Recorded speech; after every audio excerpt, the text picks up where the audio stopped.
Last year, I finished a short called A Cosmic Dream and uploaded it to YouTube and submitted it to film festivals using a soundtrack that was not the intended one I had envisioned when I first came up with the short.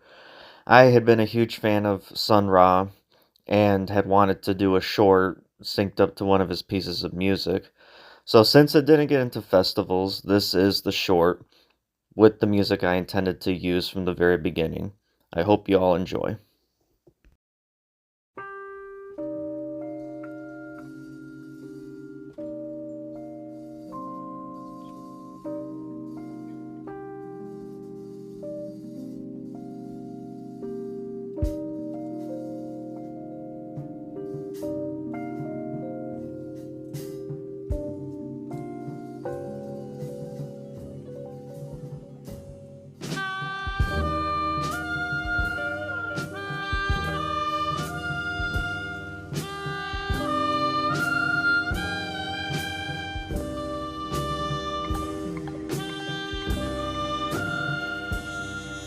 This is Earth Space Command. We need you to board the USS Antares, which appears to be standing still on its current course towards Saturn. We received a broken distress call about half hour ago. If you could board the ship, report back on what's going on.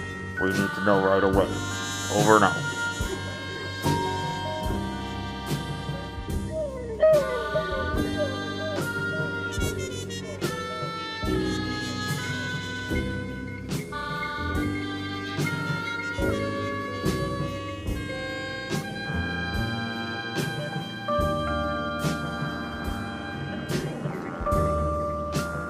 Seems we have an intruder.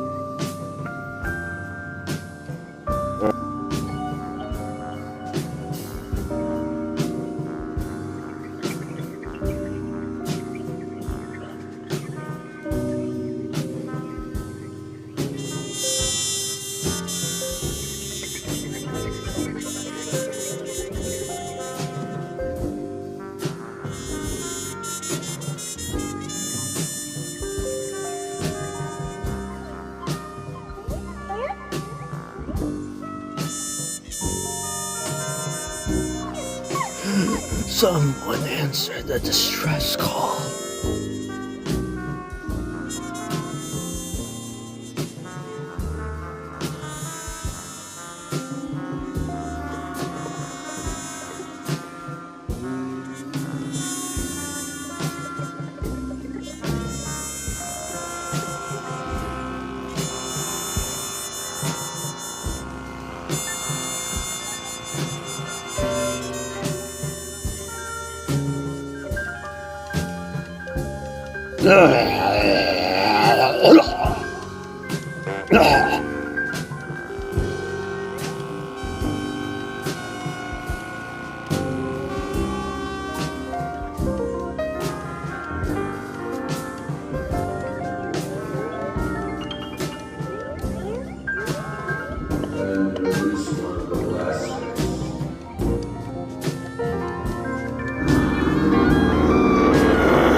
don't shoot! I am Admiral James Moffat. I sent the distress call! And very easily you could have just taken the name and rank of someone to try and fool me so you can get close to me and kill me. If it's my ID and rank files you want, I can provide those to you. But right now, nothing can change my current state as it is. That's a very nice story, but believe me, I'm not going to take any chances with you. I would love nothing more than to have you put me out of my misery. But if you wish to kill me, at least allow me the chance to explain to someone what has happened on this ship. It is all because of Dr. Takuma Sato. He was the one who got this mission underway, being the chief engineer at Excelsior Enterprises. He called upon all of us to go to a new plant that he was building. We were under the pretense we were only going there for basic training before the mission would be initiated. At the time, we didn't even know why we were going into space. All we knew is he was constructing a new ship he called the Antares. He was very chauvinistic and proud of what he was doing, but he hardly ever talked to us or briefed us on what was going to happen on this mission. However, once it was finished, we immediately left Earth. We were not used to such unorthodox circumstances that we hardly even noticed how he locked himself up in his own private room, never speaking to anyone. Even if basic staff came to his door with simple questions, he would never respond. By the time we reached Mars, we would awaken to hear loud screaming and yelling in the middle of the night. We orbited the planet several times, being bombarded by these strange occurrences, but again, when we realized they were coming from the room of Dr. Sato, he would still remain unresponsive. We reached our destination, and that's when things started to fall apart. What happened after that, I still cannot explain, or how he came to be this way, aside from what he only told me when he came face to face with me. Captain Ralstrom still kept things steady as he wanted to go on with the mission with or without Sato, not realizing he would soon find out what it was our good doctor was up to.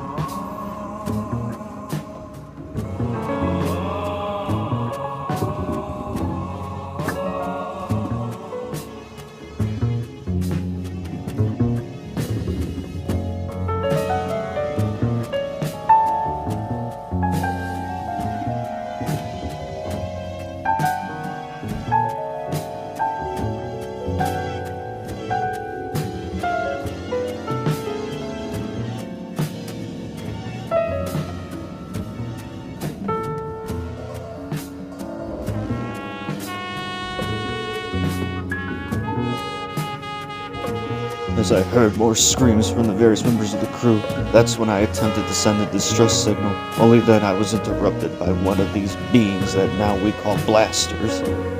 One of the people Dr. Sato kills and turns into these mutant beings. It was to no avail though. He had me cornered. And like any true mad scientist, he had to relay his intentions for me. I wish I could sound as poetic as he was, but all he could tell me was that he had a dream of humanity ascending to the stars and meeting something that was hewn from the madness of life throughout the universe. That the notions of a benevolent divine entity were all a farce, and instead our horrible dreams, our feelings of hate give birth to something far bigger and stronger than we could ever possibly imagine. He said this thing would help us, and if we only did what it wants, spill blood for it, that it would truly fulfill a real cosmic dream for us humans and all other beings across the universe. Naturally, I did not share his enthusiasm for his cosmic dream, so that's how he reduced me to this state after attacking me, violating my physical being, and reducing me to this zombified state. For that, I wish for you to kill me off right now. Are you sure about that? Yes. I don't know. Maybe we can get you a doctor, find out what's going on, and see if. No, no. I wish no longer feel any pain. Just please. I really would rather help you instead of killing you. No, my fate has been sealed. I've seen too much. I wish to go, and please just make it quick.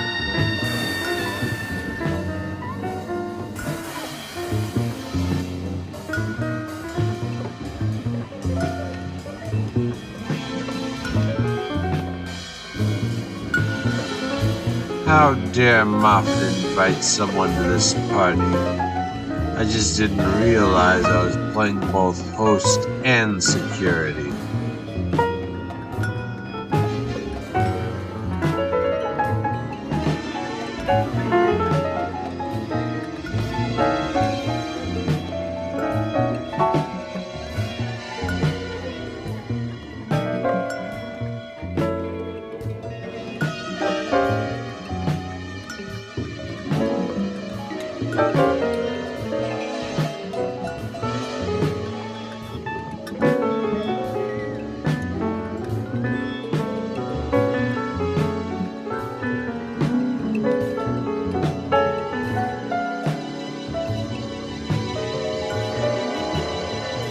I would introduce myself, but Admiral Moffat took it upon himself to take the initiative of explaining my intentions.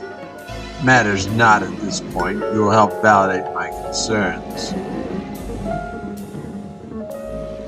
You have defiled my research. I am working hard to enhance our species' place in the universe.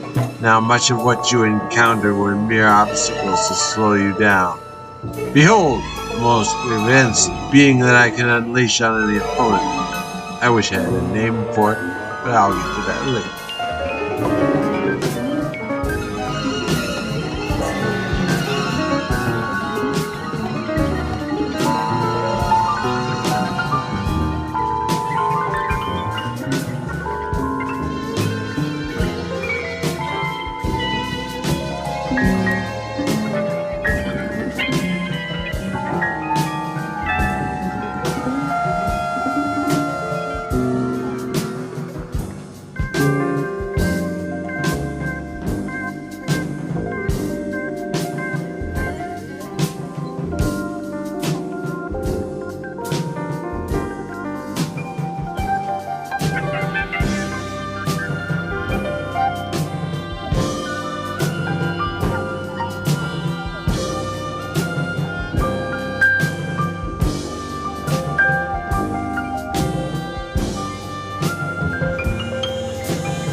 I could end you, but I must return to Earth.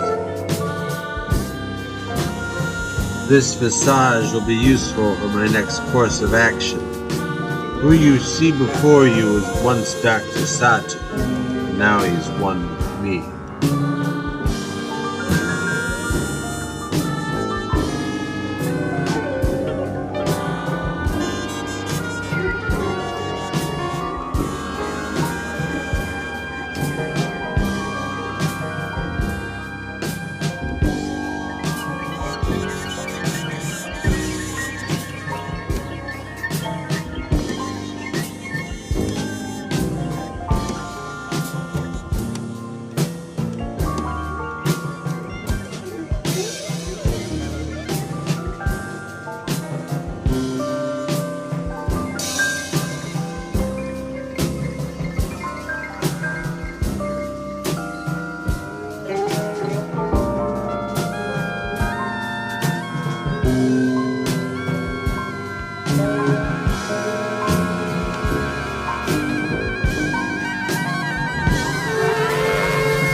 I will find and kill you, Dr. Satu.